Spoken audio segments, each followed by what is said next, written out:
Join me on a journey. In fact, two journeys to far distant lands as we venture forth to places of past, present, and myth.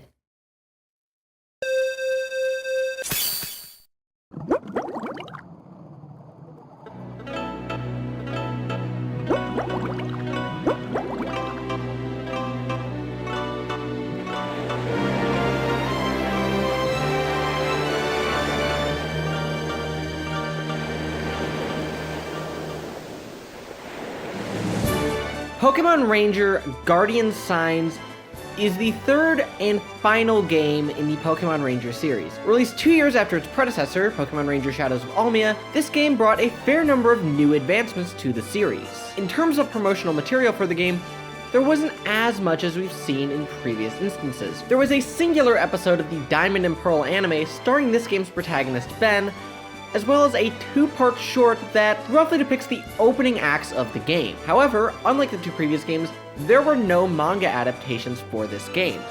So, in many ways, this was a much less ceremonious launch than we saw the previous two instances. However, there's a fair bit going on with this game that I think is worth taking a look at nonetheless. I just got here, and my water bottle is already opened into my backpack, so we're off to a great start today. Anyways, so in case you haven't noticed, we are here in Disney's Animal Kingdom. But why are we here exactly? Well, mainly because I live in the area and I want to, but moreover, one of the primary themes of this park is conservation and environmentalism, which is a similar-ish theme that we see in the Pokémon Ranger game, so I thought it might be a little fitting to be here. So today I'm going to interweave segments of my visit here with me discussing the game and try to tie these things together as best I can.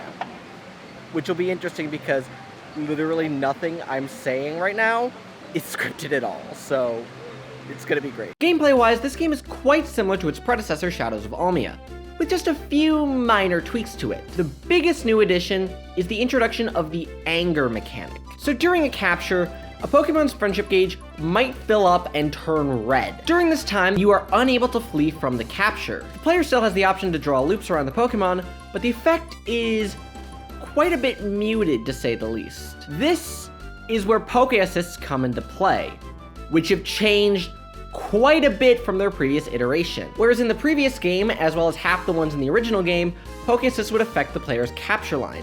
This is not the case here. In this game, the Pokemon comes out onto the field and performs a move, similar to some of the ones that we saw in the first game. This change adds quite a bit of variety to Poke Assists, as not only do they vary by the type of Pokemon, but by which Pokemon you're using in particular. A significant departure from the previous game as well is the fact that a Pokemon that uses a Poke Assist is not automatically released after the Poke Assist is used, but they still will be if they get hit by an enemy attack. So it's all about knowing when it's safe to use a Poke Assist. As one might expect, the partner Pokemon has changed as well to match this new system. This game largely decides to revert back to the system in the original game, where you only have one partner Pokemon for the entire adventure. In this case, it is this little guy, the Ukulele Pichu, another Pikachu line variant that disappears shortly after the game it's introduced it. When you can use Pichu's Poke Assist is a bit hard to tell. He seems to pop up randomly during captures, and there is no gauge to tell you when it's time for another Poke Assist. And, like with Plusle and Minun, this one's a bit overpowered, especially late game. For starters, differing from the other Pokemon in the game, Pichu literally cannot be hit while doing its Poke Assist, and the move gets quite long after you get all of the upgrades. The player does also get another similar partner Pokemon-like system in the form of Latios or Latias later in the game. To make everything with Poke Assists even better, this game starts you out with the maximum number of 7 friend Pokemon, a departure from the previous 2 games, and something that is super appreciated. Obviously, Poke Assists are not the only thing that friend Pokemon are good for. Field moves are back as well, although these are largely the same, except for some larger targets requiring you to have multiple Pokemon perform an assist. Noteworthy here is that it's always multiples of the same field move and level. There's still not a whole lot of diversity to the puzzle solving, but this is a nice improvement nonetheless. It shows that multiple Pokemon working together can be used to solve problems. In addition, the concept of area moves are largely absent from this game. However, their concept is not missing from this game, as they have been replaced by the all-new Ranger signs mechanic. So, this game's greatest innovation is that the developers decided to not always have you draw a circle. Periodically, the game asks you to copy down a symbol that is shown on screen with your stylus. The pattern drawn is then recorded and can be used anytime to summon a variety of Pokemon. Some of these are obtained just by playing the game normally. These are the main ones that the player will use to get through the game. Most notably, this list includes the legendary beasts as well as Latias or Latios depending on the player's gender. These Pokemon act as ride Pokemon in this game. There are others that mostly just allow the player to rematch some of the legendary bosses in the game, but beyond that, don't have a direct use. In addition to the ones obtained during the main story, there are some others that are obtained by completing quests, which appear on these small slates throughout the world. These allow you to summon a single Pokemon as a friend Pokemon. If multiple of these are used, the previous one is just overwritten and the new Pokemon is added to your party. Lastly, there was one last set of signs that were released onto the internet at some point during the game's life cycle. These can be registered into the player's styler at any time during gameplay, provided that the corresponding Pokemon has been registered in the player's Ranger browser. In terms of the Pokemon that are obtained through these signs, these are basically the same rules as the previous category. In addition to all the improvements made to the base gameplay, the quest system has also made a return, but with a singular massive improvement. The player is now able to accept more than one quest at any given time. This effectively allows the player to go around, accept every quest that they see, and then even complete some naturally while just playing through the game. It is a small change, but a much welcomed one in many regards. In terms of completion rewards, unlike the last game, which gave you fixed styler upgrades for completing each quest, this game gives you what are called Ranger points. These are used to upgrade the player's styler. The amount that's gained from a particular quest depends on the difficulty of said quest. The player also gains these for completing story missions, as well as getting an S rank on a capture for a specific Pokemon for the first time. In effect, these confer the same basic upgrades from Shadows of Almia, but with more flexibility in terms of which ones you want to get first. Pivoting back over to the exploration, this game retains a lot of the additional exploration modes that were found in the previous games. Underwater segments are back and largely unchanged, except that the perspective is now vertical. Sometimes this is taken to the extreme, where the player is asked to turn their DS on its side to do some chase sequences. However, the newest addition to the gameplay is the ability to fly over the region riding a Pokemon. Sort of a proto-Soarin' in the sky. Like with underwater, the player is able to perform captures in the sky. However, these Pokemon are not immediately added to your friend list, but can be summoned by talking to this NPC named Saperna. This means, however, that the player is not able to use these Pokemon while they are flying in the sky. However, they do later get the ability to use Latios or Latias as their partner Pokemon, as I mentioned earlier. As a result, captures done in the sky, and particularly the bosses done in the sky, were made easier to accommodate this change. Like with the underwater segments, the flying segments also have their own little mini-game. This being the form of a bullet hell where the player has to dodge incoming attacks from the enemies, mostly from the game's evil team. These are fairly easy if you know what you're doing. These should not theoretically cause any trouble. In terms of bonus content, special missions are also back with this game's own batch of transferable Pokemon, that being the Manaphy Egg, naturally, Deoxys, Shaman, and Heatran. Like with Shadows of Almia, these were only released for a limited span of time, which creates a problem, as they can no longer be accessed natively on a DS system due to DS Wi-Fi being shut down. However, this can be theoretically done by using a special DNS configuration that allows you to connect to an alternate server not run by Nintendo that should permit you to download these missions. I will provide a link to a Reddit thread with instructions how to do this in the description, although I should note, at the time of recording, This only works for Pokémon Ranger Shadows of Almia. There is currently no working solution for Guardian Signs, which means that these missions are effectively gone. I mean, you can always save edit, like I said you could do in previous videos, but that's a bit dangerous, so do that at your own risk. Don't say I didn't warn you. So, one of the things that I think is really unique about a lot of Disney parks is how immersive they try to make the experience. Like, they try to make it seem like you're actually in another world. You're not just, in a theme park, but you're actually, like, in another place. Like, this is supposed to look and feel like you're in Africa. And I think the idea of immersion is pretty important when it comes to a lot of different media. Any fictional world kind of needs a solid, built and immersive world to feel like something you'll connect to. Because if it's not, then you start to notice all those inconsistencies. So the Oblivia region is an island archipelago region, which is quite different from what we've seen in other games.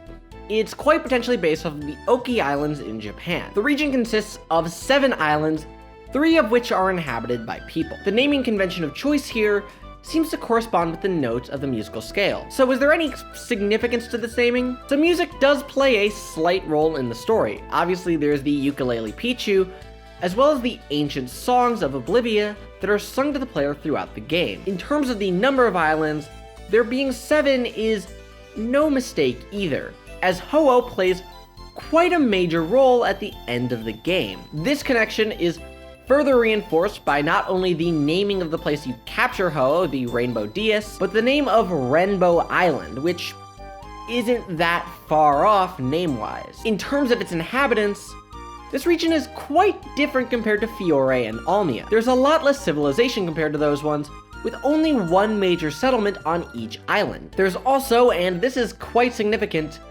no real ranger presence in the region. There is 1 area ranger for the entirety of Oblivia.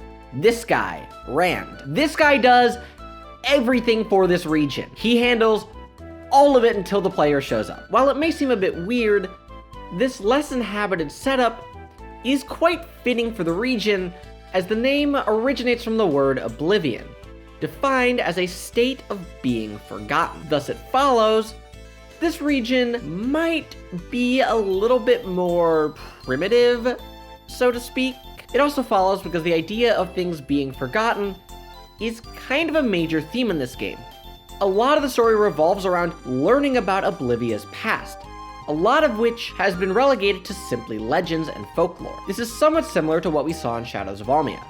A good chunk of this game takes place in ruins or otherwise abandoned places. It gives the region a very ancient and mythical feeling to it, all things considered. Ah, dear God, it is so incredibly hot right now. I am absolutely dying. But the thing I want to talk about right now is the thought that, nature and human society are a lot of times thought to be in tension with each other. The theme of the Asia section of the park is that... Yes? Nice. Sorry to interrupt you. I'm sorry, guys.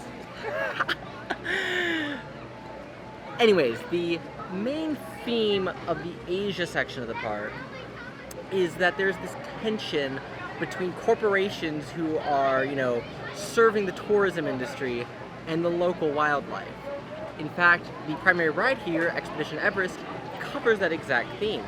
And that is something that the Pokémon Ranger series has as a major point throughout all 3 games.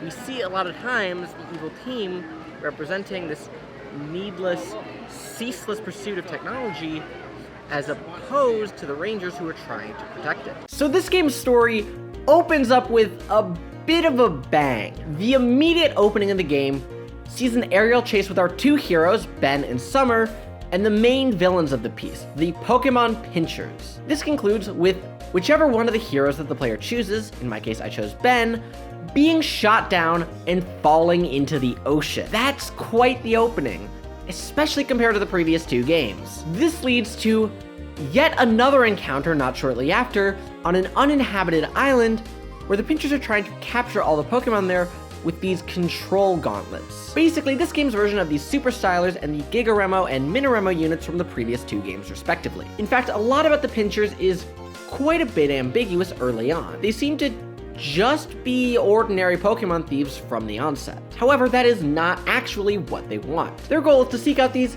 special stone tablets known as invalids, with the goal of using them to awaken the legendary birds, which then in theory will help them awaken a powerful Pokemon, which can then be used to take over the Oblivia region. And in doing so, they also end up pissing off the legendary beasts, which leads the player to having to capture them and obtain their Ranger signs, so thanks for that. Like with any evil team in the Pokemon series, they're led by a series of admins, namely these 2 guys, Blue Eyes and Red Eyes. Yeah, no, I can't. This joke is too easy. Yeah, so these Yu-Gi-Oh card-esque villains are quite interesting. The 2 have quite differing personalities and lead about half of the group each. However, the player does succeed in thwarting both of them at different points. By the time both are defeated, 2 of the legendary birds have been awakened. However, due to the fact that Zapdos is still unawakened at this point, and the fact that the Pinchers have seemingly been defeated, the characters start to celebrate. However, this was maybe a little premature. As it turns out, there was a 3rd admin, Purple Eyes. So this guy posits himself as the leader of the entire team, and is introduced by him literally kidnapping Rand's wife and daughter, leading to a chase towards the Oblivia ruins, which quickly introduces us to the Steelheads. This is where maybe the control gauntlet technology came from. This is an ancient armor that is Styler-like in its properties. It allows the user to convey their emotions to a particular Pokemon in order to control them. However, ultimately Purple Eyes is defeated and Rand's wife and daughter are returned to him. However, he gets away, making his way to Mount Lyuda to try to awaken Zapdos. Thankfully, our heroes go in and stop him, only for a mysterious figure to show up and complete the process anyways. Yeah, literally, we succeed only to get thwarted. That is about right for a video game, it seems like. Win the battle, but still somehow lose the cutscene. And while it seems that Purple Eyes, like his 2 subordinates, is defeated, he swears before the cutscene ends that he's not quite done yet, and you need to take note of that, because that's kind of important. This brings us into the final act of the game, where the player is brought back to the ruins where Purple Eye was fought for the first time. This is where we learn that the leaders of the Pokemon Pinchers are these guys, styling themselves as the Society, because they have tea parties. What's with this game and just weird names and puns? These guys, according to their own claims, were master thieves in their prime, and nothing could stop them. And they, more or less, were unsatisfied with retirement, and so created a scheme to use the 3 birds to raise a giant sky fortress out of the sea. Here lies what is called the Golden Armor. This is a special armor like the Steelhead armor, but it theoretically also grants eternal life. And this is their goal, to live forever, which I really hope that comes with some anti-aging effects, because I feel like it would kind of suck to live forever as an ailing old man. Like, that sounds unpleasant. The quartet ultimately divides the pieces of the armor and then seeks to defend the fortress with a barrier created from them controlling the legendary birds. At this point, the players draw upon one last ancient legend of the Oblivia region, concerning an item called the Rainbow Grail and a location called the Rainbow Dais, both of which actually show up at the festival following Red Eye's defeat. However, both of those were fakes created for the show. However, thankfully the player is able to seek out the real Rainbow Grail, but they're stuck with a problem. No one knows the location of the true Rainbow Dais, except the player actually has seen it. Because when you crash into the sea at the beginning of the game, you just so happen to fall on the exact location that it's on. However, according to the characters, the tides make it hard for the player to track down where exactly that is. But don't worry, because thankfully, the player's styler, despite being damaged at the time, remembers the exact coordinates that they fell into the sea at. Hey Siri, what is Deus Ex Machina? Deus Ex Machina is a plot device whereby a seemingly unsolvable problem in a story is suddenly and abruptly resolved by an unexpected and unlikely occurrence. Should I keep going?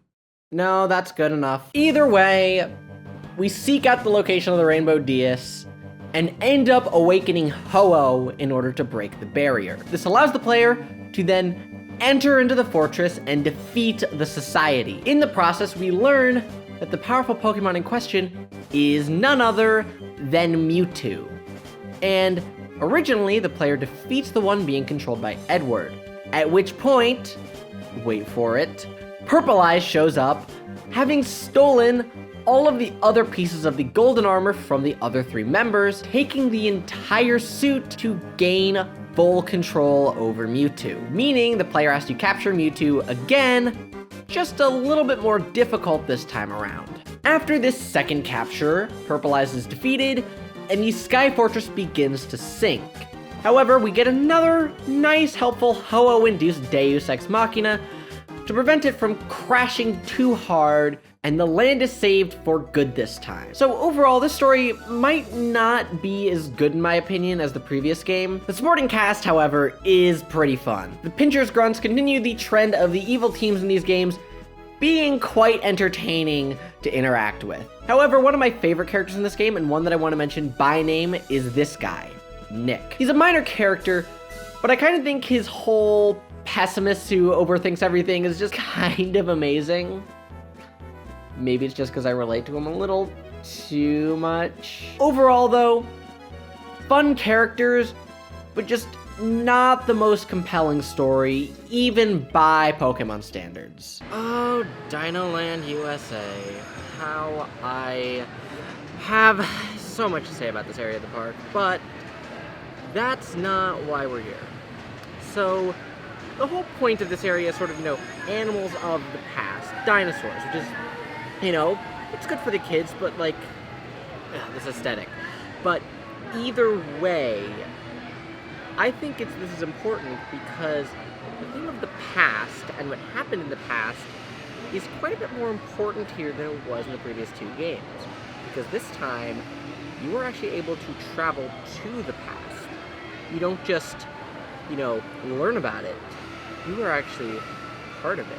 So, travel to the past is a completely separate part of the game, serving as this game's multiplayer co-op mode. This is introduced to the game gradually over the course of the opening segments, before being fully opened, giving the player to travel freely between the past and present. However, nothing carries over from the main story. I repeat, nothing carries over from the main story. The leveling system here is completely separate. The partner and friend Pokemon system is also quite a bit different here. Instead of using Pichu, you get to choose between a ton of different ones. You start the game with a Piplup, but unlock more by completing various missions as you obtain these slates. The partner Pokemon here can also be leveled up by spending points that are gained by completing these missions. Each of the different partner Pokemon come with their own Poke Assist and Field Move, which can be used to open chests in later missions. And it's worth noting that you do not retain any Pokemon you catch, so your only source of both of these is your partner Pokemon, which means there is a maximum of 4 different ones that can be brought into any one mission. Now, here's the kind of unfortunate bit. All these missions can be soloed, but the difficulty curve to do so is quite steep. So if you're playing on an emulator or on the Wii U, or you just don't have any friends who have the game, which at this point is likely given how old it is, expect to grind if you want to actually complete this. This mode is best done with friends, and in fact, the one downloadable mission that allows you to access Deoxys requires them. The main advantage of this is the ability to draw loops faster by having multiple people complete a single loop. However, if you're going alone, these techniques are locked from you, and you do not have power charge in this mode at all, as these combined loop modes replace that. So again, if you're going alone, it's doable, but quite painful. So, since they're so difficult, that begs the question, is there any reason for a non-completionist type to do them? So the main gain is that it opens these doors in the present by completing certain missions in the past as you progress. These, however, while nice, are completely unnecessary for completing the main story. The other possible gain is the fact that this mode has a story of its own. It revolves around this guy named Elios and his attempt to control the mythical Pokemon Arceus and the other temple oracles by using the golden armor. There's also like this guy named Sabios who is heavily implied to be the one who made the Sky Fortress, but I don't know the exact details on it, because if I have to confess here, I've never actually completed this mode, because back when I was a kid, I didn't have friends who had this game. So yeah, I was never gonna be able to complete these. So overall, it's a cool concept, but multiplayer co-op modes like this quite often do not age well, especially since you needed multiple DSs and copies of the game to even use it in the first place. So, probably one of the more bizarre decisions was the addition of an Avatar land in Animal Kingdom. Like, definitely one of the weirder franchises to go with, given that literally no one's talked about the movie since it came out. But they needed something to represent animals of fantasy, and this is what they went with eventually. But there were other options. What other well-known franchise has a lot of cool, interesting fantasy creatures, has a ton of merchandising opportunities, and actually the most merchandising opportunities, I might add. Just saying, they could have had, Pokémon Ranger uniforms. That one's maybe a bit of a stretch, but like, you get the idea. Either way, I think the interesting thing to talk about here is the legacy of both Avatar and Pokémon Ranger. Both kind of just fell off. Like, they were big for a little bit, but then they sort of just, disappeared. And I think that is interesting, how something can have a presence and fall off.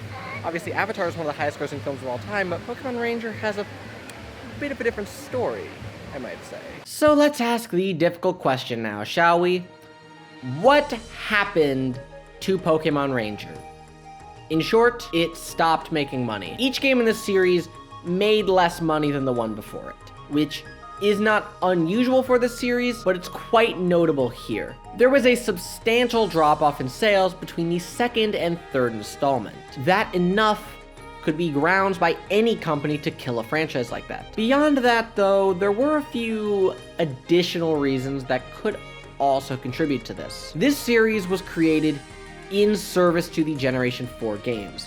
There is no getting around that. It is very explicit from their onset that is their express purpose. So, since Generation 4 was just about to wrap up at the time, this series might have simply outlived its usefulness. Compounding this was the eventual switch to the 3DS. Now, while the 5th generation games remained on the DS platform, some of the spin-offs did make the jump, and there was a notable shift in game design philosophy when making that move. The touchscreen on 3DS games is far more an auxiliary, and very few games use the touchscreen as the main screen at all. In addition, touch-dependent gameplay was also quite rare on the system. Kid Icarus Uprising is the only one that comes to mind for me. So due to this, there might just not have been a viable path forward with the formula that they were utilizing. So at this point, I think it's fair to say that the franchise is probably all but dead. It's highly unlikely we'll ever get a 4th game in the series. However, stranger things have happened in this industry. The World Ends With You, a fairly niche JRPG on the DS, got multiple ports before getting a full-blown sequel over 10 years after the original release. And speaking of Kid Icarus Uprising, that game came out a long time after the previous installment. However, it does raise an interesting question. How would a modern Pokémon Ranger game even work? Thankfully, we might actually have a rough formula as to how this approach might be made possible. And that comes through this little game. So, yeah, the noble Pokemon fights in Pokemon Legends Arceus could definitely be a framework for at least some semblance of how the system could work. And I'm not the only one to have drawn this connection. My comment section compared Legends Arceus and Shadows of Almia quite heavily. And since that game did so well, it's possible that formula could be adapted to make Pokemon Ranger possible in the future.